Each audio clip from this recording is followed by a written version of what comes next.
Kembali lagi di Cerita Cinta Channel. Jangan lupa like, comment, and subscribe ya. Terima kasih.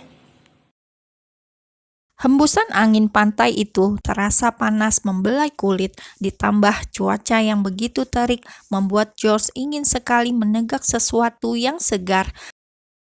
Pria itu tak memperdulikan pertanyaannya tadi yang diabaikan oleh orang di sampingnya, meskipun sedikit terusik karena tiba-tiba saja suasana menjadi hening.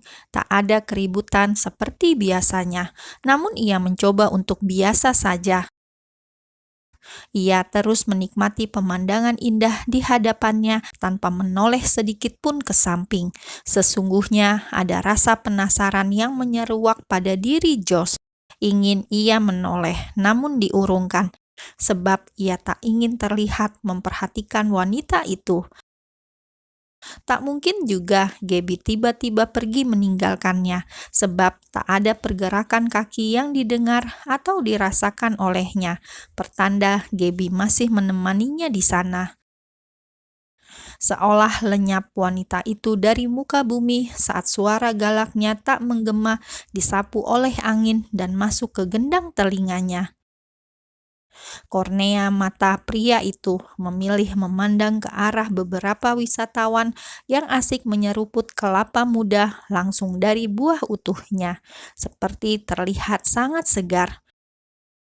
Segera berdiri dan membersihkan celananya yang sedikit terdapat bulir-bulir pasir. Kakinya mengayun membawa ke pedagang es kelapa muda. Beruntung ia berteman dengan Davis yang selalu mengajaknya belajar bahasa asing. Terbukti saat ini ia tak kesulitan berkomunikasi dengan pedagang menggunakan bahasa Indonesia. Kelapa muda 2, pesan George lengkap dengan wajah yang tak pernah berubah, tetap datar dan suara terdengar begitu dingin. Pedagang itu terlihat berbinar mendengar seorang bule berbicara menggunakan bahasanya. "Kenalan dulu, Mang Sueb," ia mengulurkan tangannya. Siapa tahu dia akan tertular menjadi tampan juga setelah berjabatan. George sadar ia sedang di negara yang penduduknya terkenal ramah. Ia membalas Mang Sueb, "George." Di telinga Mang Sueb ia mendengar Josh. "Ada ekstranya nggak itu namanya?" Bukannya segera menyiapkan pesanan George, ia malah antusias untuk mengobrol dengan bule. George mengernyitkan dahinya, tak paham dengan yang dimaksud oleh Mang Sueb. Mang Sueb tertawa melihat raut kebingungan George. "Ini loh maksud saya." Ia menunjukkan bungkus bubuk minuman saset berwarna kuning.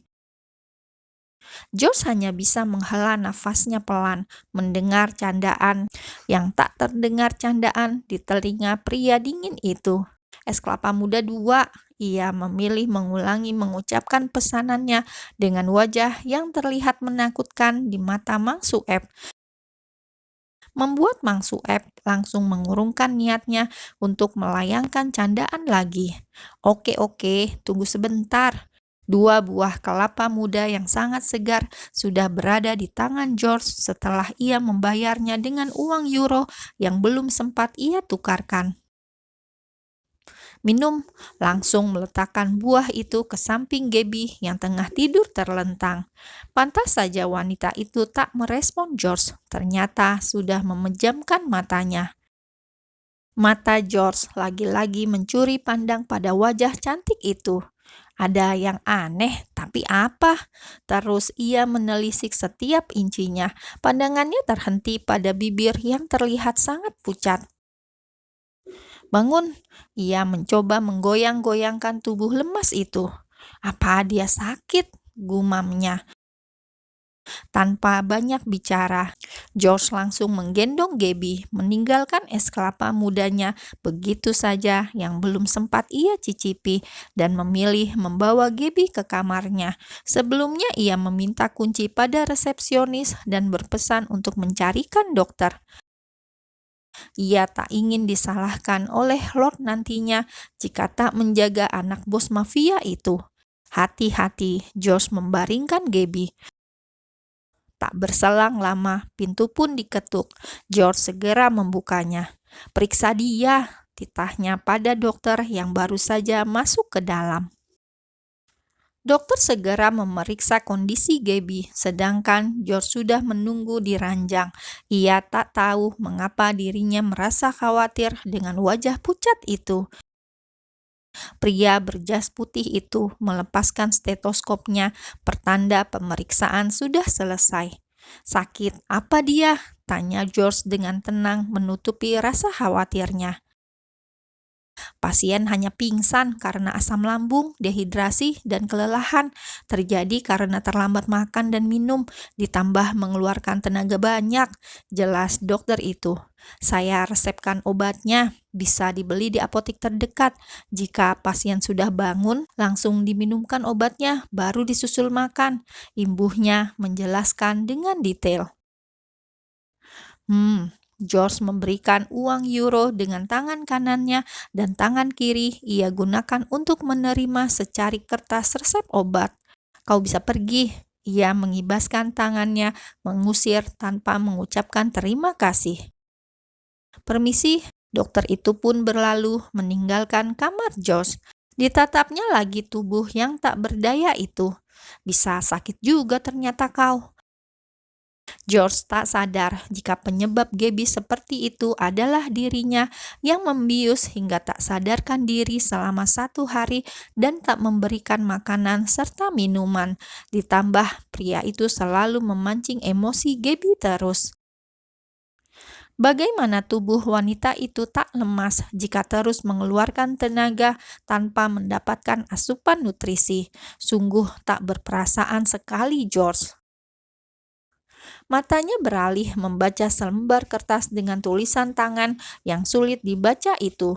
George segera meraih jaketnya dan keluar meninggalkan Gabby sendirian. Langkah kaki panjangnya menyusuri lobi villa, namun seketika terhenti tatkala ada suara yang memanggilnya. "George," panggil Davis. Tanpa berteriak pun suara itu terdengar hingga ke telinga orang yang dipanggil. George membalikkan tubuhnya menghadap Davis. Kepala ia sedikit gerakan ke atas seolah mengisyaratkan apa. Davis mendekat. "Kau mau keluar kan? Sekalian sewa motor untuk transportasi kita di sini," titahnya. "Sudah." Davis sedikit menganggukkan kepalanya. "Oke." George langsung berbalik dan melanjutkan lagi jalannya. Pria itu berjalan kaki hingga ke apotik. Baginya itu biasa dan tak melelahkan. Hanya saja cuaca begitu terik membuat kulit putihnya langsung memerah. "Selamat datang, ada yang bisa saya bantu?" Kalimat pertama yang didengar oleh George setelah masuk ke dalam tempat tujuannya. George langsung memberikan kertas pemberian dokter kepada penjaga apotik tanpa mengeluarkan sepatah kata pun.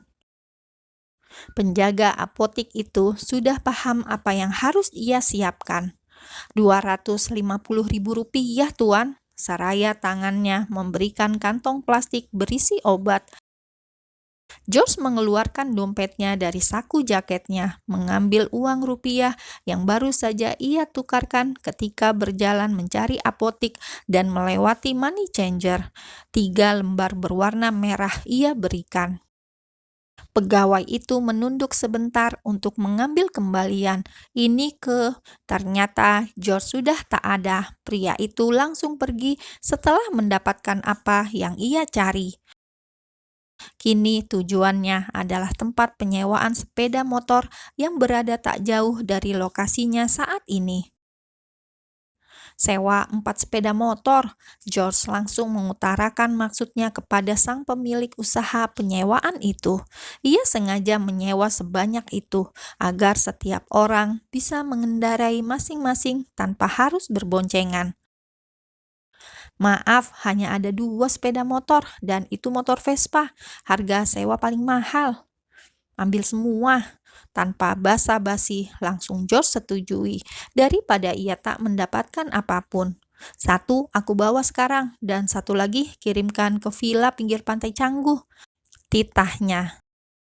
Setelah menyelesaikan segala administrasi penyewaan, George pun menancap gas motor Vespa berwarna kuning itu. Ia membeli makanan terlebih dahulu sebelum kembali ke villa. Tak lupa juga membeli minuman isotonik di minimarket.